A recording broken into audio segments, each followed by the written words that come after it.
सतगुरु की साजी नवाजी प्यारी सात संगत जी, प्यार और सत्कार से कहना धन निरंकार जी। सात संगत जी, सतगुरु की अपार कृपा हम सब पर हो रही है।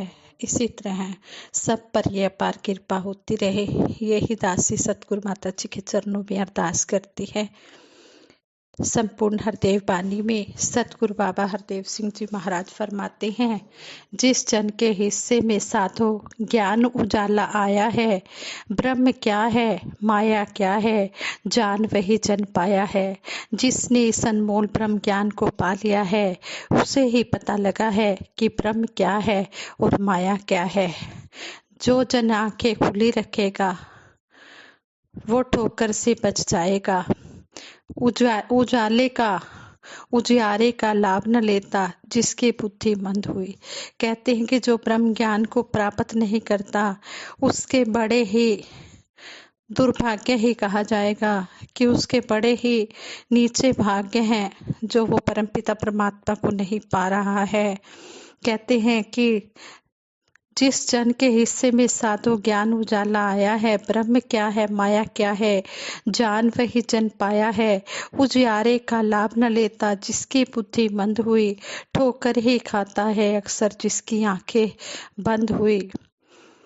सतगुरु कह रहे हैं कि हे बंदे, इस ज्योति का तूने लाभ उठाते जाना है। कहे हर देव समय रहते अपना कल्याण करना है और औरों को भी प्रेरणा देकर उनका भी कल्याण करने वाला बनना है। ऐसे ही दासी एक महात्मा जी के विचार आप जी के चरणों में रख रही है। ये महात्मा जम्मू के हैं जिन्होंने ज्ञान लेकर फिर प्रेरणा देकर दूसरे संतों महापुरुषों को भी जोड़ा इस ब्रह्म ज्ञान के साथ, उन्हें भी संत बनाया। दासी उनकी ये घटना आप जी के चरणों में रखने जा रही है। सतगुरु बाबा हरदेव सिंह जी महाराज के समय की ये बात है। ये महात्मा कहने लगे, कहते हैं दास के एक फ्रेंड एडवोकेट हैं। अक्सर दास उनसे ब्रह्म ज्ञान, सतगुरु, आत्मा, परमात्मा आदि विषयों पर बातचीत करता रहता है, परंतु वे हमेशा मेरी बात को काटते रहते। कहते हैं कि मृत्यु के बाद क्या होगा कौन जानता है, इसलिए किसी ज्ञान व गुरु की आवश्यकता ही नहीं है। दास सोचता कि ये तो बहुत विद्वान पुरुष हैं, फिर भी पता नहीं दातार इन्हें अपने चरणों में क्यों नहीं लगा रहा। शायद दास को सही प्रकार चर्चा करना नहीं आया। अरदास की कि हे सच्चे पातशाह, कृपा कर कोई ऐसा वचन बुलवा दे कि इनमें ज्ञान प्राप्ति की इच्छा पैदा हो जाए। दातार सतगुरु की कृपा से दास एक शाम उनके चैम्बर में पहुंचा।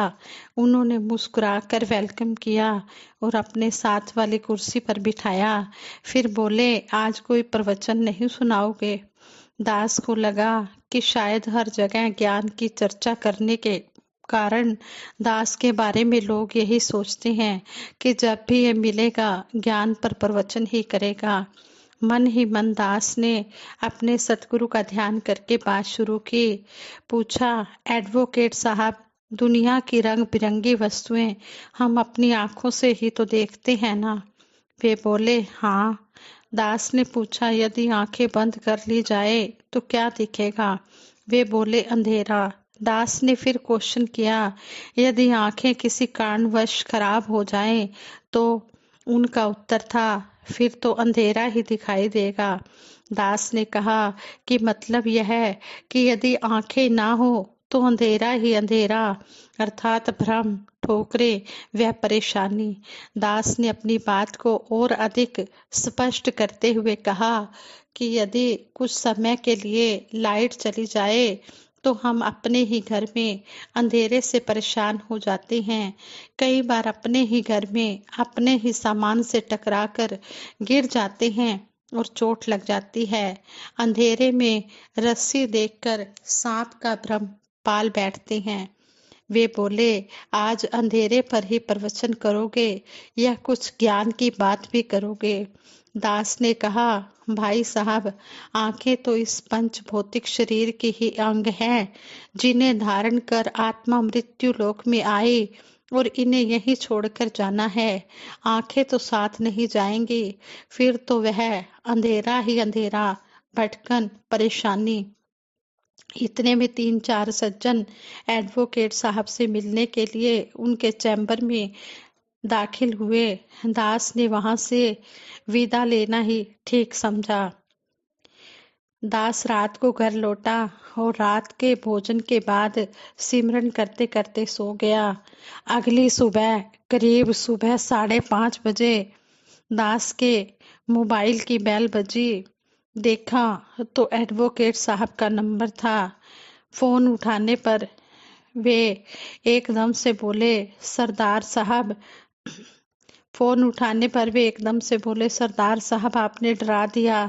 सचमुच विचारने योग्य विषय है कि मरने के बाद इन आंखों के बिना, चलो मान लिया कि मरने के बाद ये आंखें यहीं रहेंगी, परंतु आपका भी तो यही हाल होगा।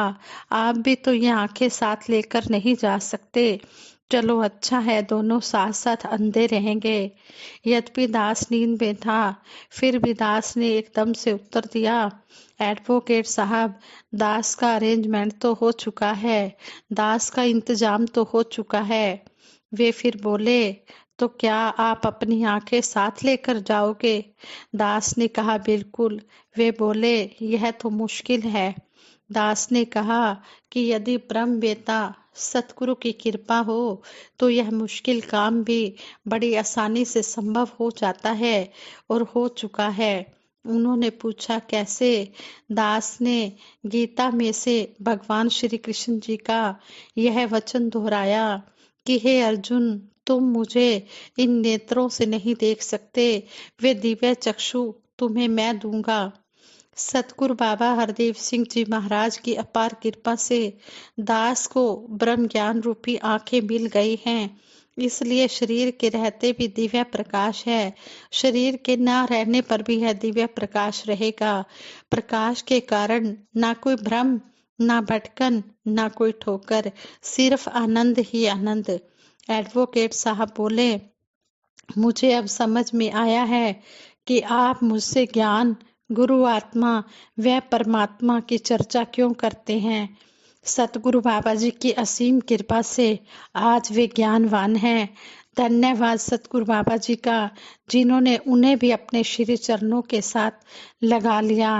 आज हमारे वक्त के सतगुरु भी हमें यही समझा रहे हैं कि हमने इस परमपिता परमात्मा का हमने ज्ञान लेना है, इसकी जानकारी करनी है और अपना लोक सुखी परलोक सुहेला करना है। सतगुरु की कृपा से हमने कण कण में रमे हुए इस राम को देख लिया है, और जिन्होंने इस राम को नहीं देखा है, आओ आज मेरे वक्त के सतगुरु माता सुदीक्षा जी महाराज इस रमे हुए राम के दर्शन करा रहे हैं। आगे आगे टॉपिक आता है कि सतगुरु कैसा होना चाहिए। सतगुरु के बारे में भी वर्णन किया गया है कि सतगुरु कैसा होना चाहिए। ईश्वर को पाने के लिए सतगुरु की जरूरत होती है। सतगुरु जो हमें अज्ञानता रूपी महासागर के पार ईश्वर तक ले जाता है, जो हमें ज्ञान की रोशनी देता है। सतगुरु हमें ईश्वर से मिलाते हैं। अब क्वेश्चन उठता है कि सतगुरु कैसा होना चाहिए, सतगुरु की पहचान क्या है। इस क्वेश्चन पर विचार करने पर पाते हैं कि सच्चे जिज्ञासु बनकर प्रभु की जानकारी कराने वाले गुरु की खोज करनी होगी, क्योंकि यह जन्म जन्मांतरों का सौदा है। इसके लिए क्या है आपके पास कसौटी? महापुरुष संत जन बताते हैं कि गुरु की पहचान उसका बाहरी वेशभूषा, उसके पीछे लगी संगत की भीड़ या उसके चेहरे का नूर मात्र ही नहीं होता। यदि हम इनमें से किसी भी कसौटी के आधार पर गुरु की खोज करते हैं तो अवश्य ही धोखा खाएंगे। गुरु की पहचान तो ब्रह्म ज्ञान हुआ करती है। लोग प्रायः भक्ति रास्ते पर कदम बढ़ाने से हिचकिचाते हैं, परंतु धोखा केवल वो खाते हैं जो आंखें बंद करके चलते हैं। जो आंखें बंद करके चलते हैं उन्हें ठोकर ही मिलती है। जो सही कसौटी के आधार पर गुरु की खोज करते हैं वे कभी धोखा नहीं खाते। हमारे धर्म ग्रंथ बताते हैं कि गुरु की पहचान या सच्चे गुरु की कसौटी केवल ब्रह्म ज्ञान है। जब सतगुरु जीवन में आते हैं तो हमें ब्रह्म ज्ञान प्रदान कर अंतर्मुखी बनाते हैं। ब्रह्म ज्ञान के प्रताप से वे शिष्य के अंदर ही दिव्य अनुभव प्रकट कर देते हैं। इस प्रकार एक शिष्य अपने अंदर ही परम प्रकाश का अनुभव करता है, ऐसा प्रकाश जिसके लिए न घी न बाती न ही दीपक की जरूरत है।